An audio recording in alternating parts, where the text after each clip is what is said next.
Y'all are coming along with me to clean up my 6 horses after the recent hurricane or tropical storm or tropical cyclone. Debbie, I really don't actually know what it ended up being.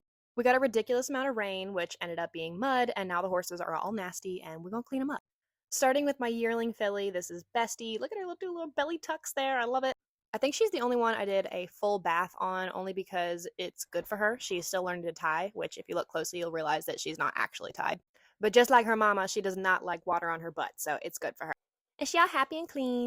Speaking of her mama, she is up next. This is Joy, and this is exactly why I'm doing what I'm doing, cleaning up those legs.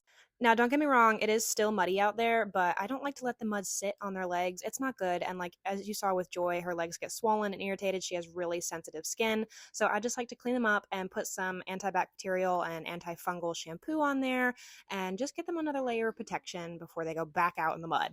I also give her a good layer of swat fly ointment all over her eyes and ears. She normally does wear a fly mask, but she's pretty consistent about taking it off, so I like to have that layer underneath there just in case. She does have some thrush brewing in her feet, so I put her back in a dry, clean stall with some fresh shavings to dry off before feeding. And next up is the perfect Mr. Man, Foxy. Foxy is 24 this year and is struggling a lot with his feet. It's just stayed wet around here. So I am cleaning him up. I did rinse him off because he is disgusting. He is my mud monster. I only didn't hose Joy off completely because I knew it would just make her go out and roll again and get covered in mud, which she did do anyway. But I don't know. I really don't know my logic there. Anyways, I did end up taking his little fly boots off and giving his legs a good thorough scrub. And you can see a little bit more, which I'll show you here in a second. You can see with his white legs how much irritation all that dried mud causes on their skin, which is why I like to get it off.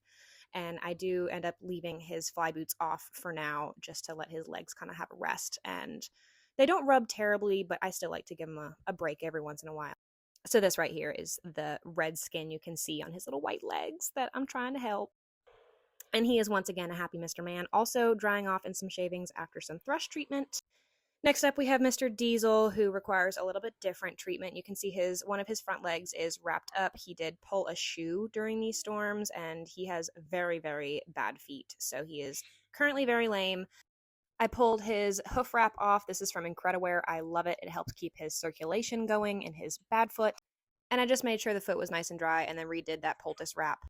And he was not out in the mud. He was in his dry stall on stall rest. So I just gave him a really good curry, which you can see he absolutely hated. He is a very, very itchy boy. But I do have a new supplement coming to try on him to hopefully help his skin condition. But he is just absolutely ridiculous. Look him go.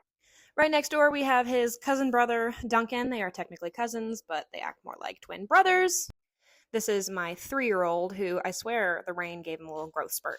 But he is an also itchy boy, but not nearly as bad. So I just kind of gave him a curry. He was in the neighboring stall and run with Diesel. He is not on stall rest, but Diesel cannot function without his other brain cell. So Duncan has to stay in his little run, which their turnout pasture is completely flooded right now. So not a bad thing. But there's nothing wrong with a good curry. He doesn't always need to be cleaned up with a full bath. So I just do that, and he gets a donut for being the ground tie king. He just ground ties so good. Love him for that. Last but not least, we cannot forget Miss Phoebe, who just gets a fly spray because honestly, she's a lot to handle, okay?